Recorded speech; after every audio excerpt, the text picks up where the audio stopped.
So you finally made it to uni or college. You've got total freedom, a social life that's blowing up, and parties lighting up your weekends. The world is your oyster, right? But let's be honest, that dream is starting to feel a little chaotic. Your grades are suddenly paying the price for last night's adventure, and the freedom that felt so liberating a month ago now just feels like you're treading water, trying not to drown in deadlines and social pressure. If you're struggling to keep your head above water with classes and exams while still, having a life, this video is your lifeline. I'm about to share 10 essential tips that will help you not just survive but actually thrive in uni or college without locking yourself in the library. This is the real guide to getting it all done. Let's start the countdown. Tip 1. Understand the real risks. Alright, first things first, we have to stop pretending that the consequences don't exist. We all know the obvious stuff. Hangovers are the worst, and you might say something you'll cringe about tomorrow. But the real risks are the ones that quietly sabotage your entire term or semester. We're talking about how alcohol genuinely messes with your judgment and lowers your inhibitions, which can lead to accidents, serious injuries, or academic disaster.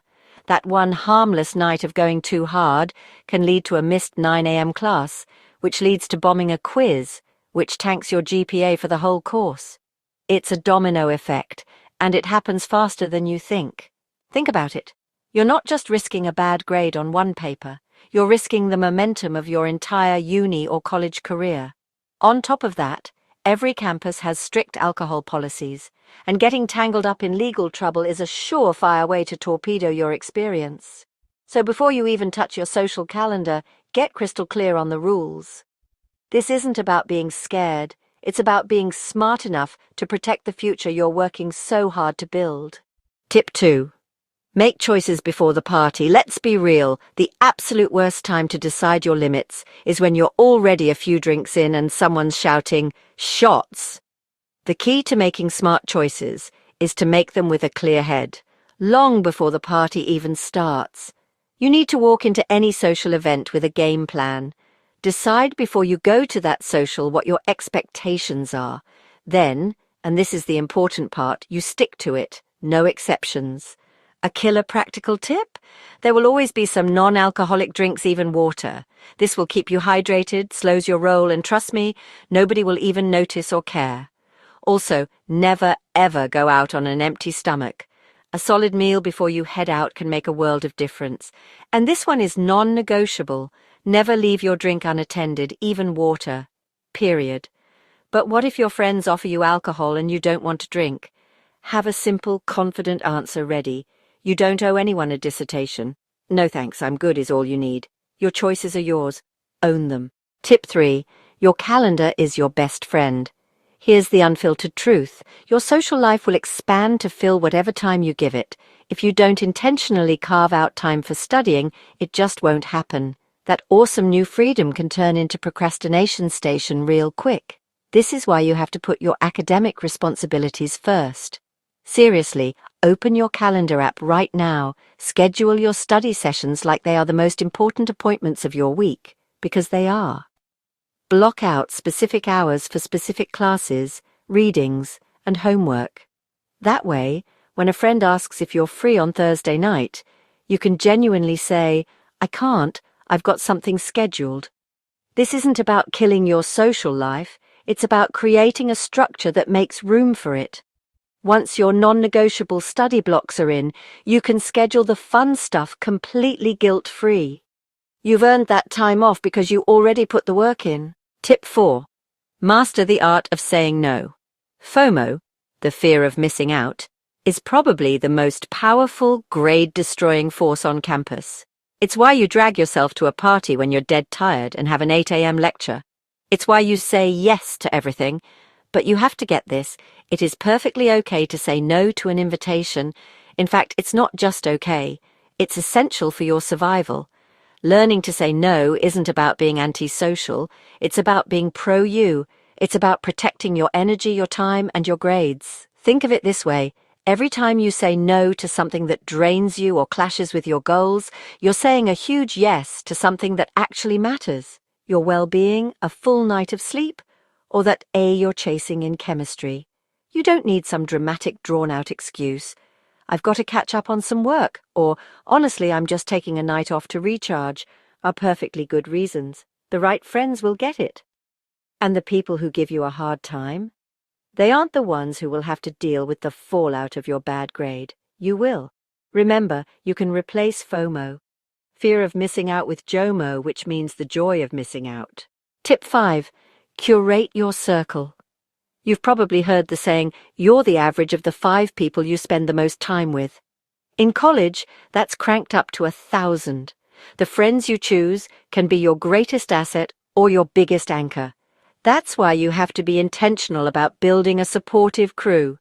Surround yourself with people who respect your choices, especially your choice to make school a priority. These are the friends who, when you say you need to study, respond with, "Cool, let's hang out tomorrow," instead of, "Oh, just come out for an hour." They're the ones who form study groups with you, who bring you coffee during finals week, and who genuinely celebrate your wins. Positive peer pressure is a real and powerful thing. If your circle is full of people who are also aiming high, you'll all lift each other up. This doesn't mean you have to ditch your party friends.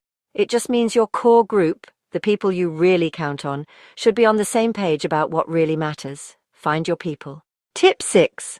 Don't neglect your body and mind. We all joke about living on coffee and pure adrenaline, but that lifestyle has a price, and eventually the bill comes due. You simply cannot perform at your best academically if you're running on empty. This means getting enough sleep, eating food that doesn't come exclusively from a vending machine, and getting some kind of regular exercise. What many students don't get is how directly alcohol wrecks this foundation. It destroys your sleep quality. So even if you're in bed for 8 hours after a night out, you're not getting the deep, restorative rest you need. You're left feeling groggy and unfocused. Prioritizing your health isn't selfish. It's a core strategy for success. It's what gives you the mental toughness to handle the stress of midterms and finals. So schedule that gym time. Go for a walk. Choose a salad. Go to bed at a decent hour, at least most of the time. Your brain and your transcript will thank you. Tip 7. Use your uni support system. Here's a secret that most struggling students don't realize. Your university is packed with resources designed to help you succeed, and almost no one uses them. Tapping into these is like finding a cheat code for uni. They are there to support you, so not using them is literally leaving free help on the table. Many universities have support services like wellness centers, counseling services, chaplains, deans, and academic advisors whose entire job is to support you. Feeling overwhelmed by your schedule? There's probably a free time management workshop for that. Stressed to the max about an exam? There is support to help you attain actual techniques to manage it. Unsure about your major or failing a class? Academic advisors are there to help you figure it out.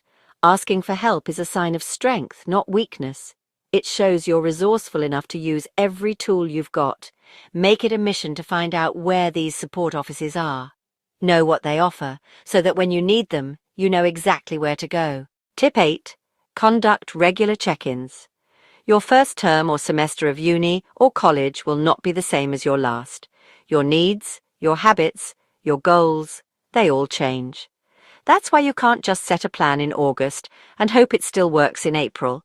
You have to be your own project manager. This means taking a minute to reflect and adjust your strategy as you go. Set a recurring reminder in your calendar for the end of each month to do a quick personal check-in.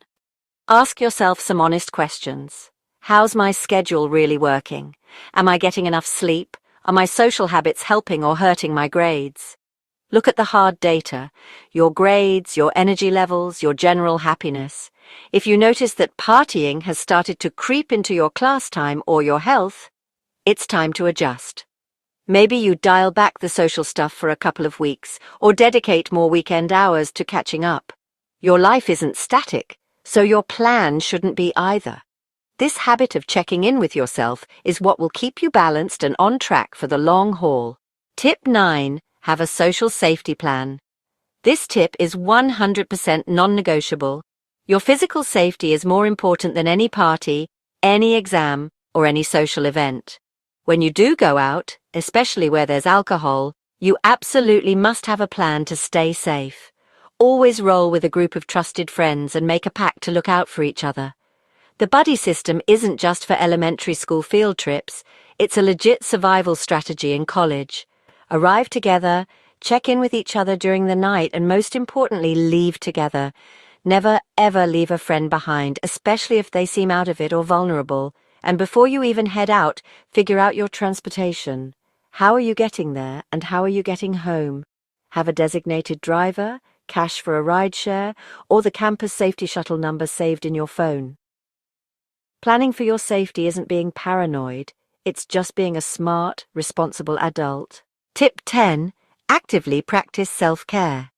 Finally, getting through uni or college isn't just about dodging the bad stuff, it's about actively bringing in the good stuff. You have to find healthy ways to blow off steam and have fun that don't always involve a glass or a red plastic cup. Schedule breaks and activities that you genuinely love, just for the sake of enjoying them. This is what will save you from burning out during the absolute chaos of finals week. Maybe it's joining a club, an intramural soccer team, picking up a guitar, exploring some local hiking trails, or just having a weekly movie night with your roommates. These activities are your release valve. They recharge your mental and emotional batteries and keep you grounded. When you make self-care a proactive part of your routine, you build a foundation of well-being that makes it so much easier to handle the pressure and make smart choices. Don't think of it as a luxury, see it as an essential part of your strategy for crushing it in college. So there you have it, 10 real, actionable tips to take back control of your college experience. It really all boils down to this. College hands you this incredible gift of freedom, but it comes with the responsibility to make smart choices for yourself. Balancing your classes, your friends, and your health is a skill, and just like any other skill, you can learn to master it.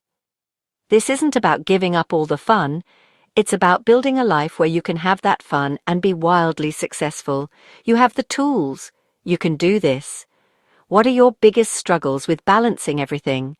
Drop your own experiences and any tips that have worked for you in the comments below.